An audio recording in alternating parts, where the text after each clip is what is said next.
Улукбек Карбек уулу журналист, ушул атайын иликтөөчү, коомдук ишмер.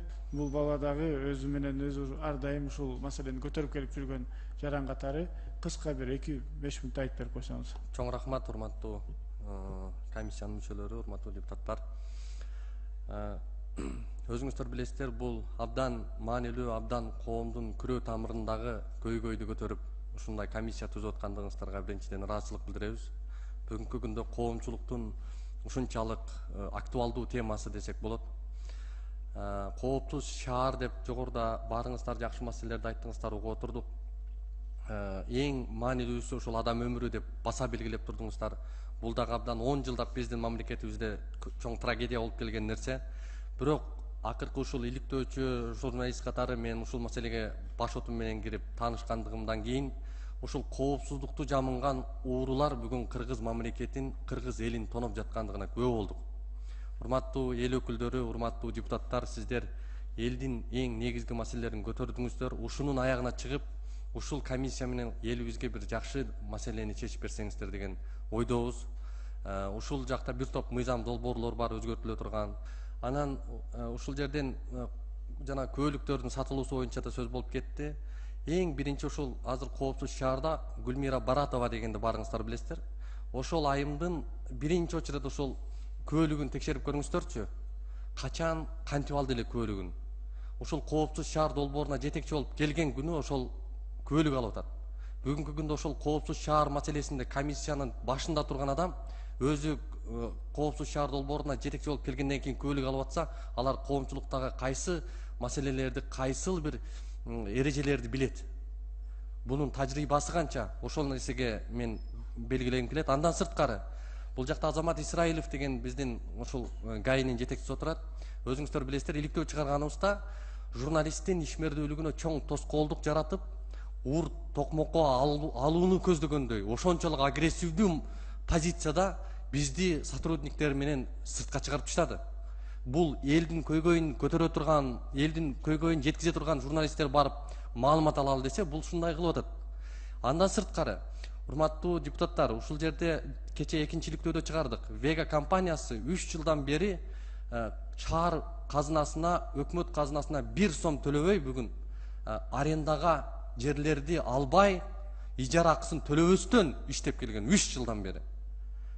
Бул 3 жыл иштеп биздин бечара Ош базардагы айымдарды тимелеп тачкасы менен жүктөп кетип отурушпайбы булар? Бирок килтейген компанияга булар унчукпай көз кысып келатат. Анын башында мына ушул укук коргоо органдарынын башы турат. Ушул жетекчилер эмне үчүн жоопкерчиликке тартылбайт? Ушуларды да кызматтык бир эмесин карасаңыздар, кызматтык ордунчу. Анткени бир сотрудникти мындай кылып 3 жолу выговор берип жумуштан айдап атат. Бирок 100 миң деген айып пулдарды бүгүн мыйзамсыз түзүлүп аткандыгы үчүн ушул жетекчилер эмне үчүн жооп бербеш керек? Ушулардын кызмат ордунда караш керек. Андан сырткары адвокат болуп атат компанияга. Мисалы, жол коопсуздугу кызматынын эң башкы вазифасы бул эмне? Бул коопсуздукту камсыздап берүү. Бирок көчөдө булар Вега компаниясына акча төлөбөпсүң деп туруп машиналарды жүктөп кетип атпайбы? Соттун чечими жок, соттун бир уруксаты жок. Булар үчүнчү тараптагы адамдарды бүгүн күнөөлөп атат. Сурооңуздардын 70% бүгүн ушул келишим жөнүндө болуп атат да. Келишимди запрос кылып алсаңыздар болбойбу? Бул бир да депутатка бербей атат ушул Вега компаниясы менен өкмөттүн ортосундагы келишим. Бул жерде чоң махинация бар. Жана пандемия учурунда Вега компаниясы жарандарыбыз өлүм өмүр менен күрөшүп жүргөндө булар айып пулду салып атты ошондо. Бул форс-мажор деген бар да договордо. Бул мамлекеттик трагедия болот. Ошол учурда эмне үчүн ушул биздин байланыш министрлиги ушул нерселерге карабайт?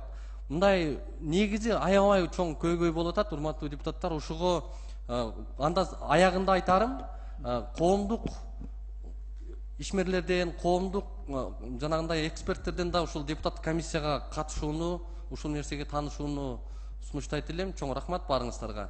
Ийгилик болсун. Рахмат. Андан сырткары баса белгилеп айта турган нерсе, жана 200 Вега компаниясы жөнүндө 91 жолу айып пулду ачып чыкканбыз. Ошол 91 жолу айып пулду ачып чыктык эле. Вега компаниясы төлөбөгөндүгү жөнүндө биз кече соттон уттук. 16 июнда соттон уттук. Вега компаниясына 2 жыл мына Баратованын каты келди, урматтуу депутаттар. Биз жанагы Вега компаниясы запрос берип атат ГУБДДга. Биз ошол айыппулдарды атайын кылганбыз деп билдирүү берип атат. Баратова жооп берип атат. 2 жылдан кийин жооп берип атат. Бунун канчалык мыйзамдуулугу бар? Ошол катты 2 жыл жооп бербей жүрүп, кечээ биздин соттун астында жооп берип атат 2 жылдан кийин. Биз тааныштыгыбыз бар депчи. Булар мыйзамсыз жол эрежесин өздөрү компания 91 жолу жол эрежесин бузду дагы төлөбөйт, карапайым билип төлөтүп атат да.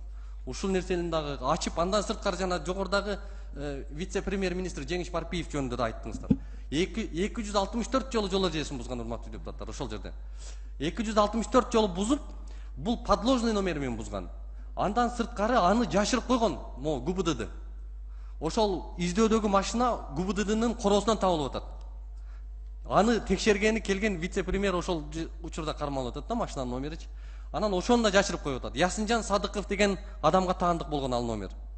Ушундай нерселер болуп атат. Анан ушуга жол коопсуздук кызматына катуураак бир поручать этишиңиздер керек. Ушулардын ишмердүүлүгүн катуу көзөмөлдөшүңүз керек. Чоң рахмат. Рахмат, Улукбек мырза. Биздин комиссия ачык айкын, азыр түз эфирде жүрүп атат. Ошондуктан бул жакка да чакырсаңыздар болот, тийиштүү каалоочуларды кааласаңыздар теледен да көрүп өзүнүн суроолорун берсе болот да, толугу менен. Биз ачык айкындыкты толугу менен ачык кылып беребиз.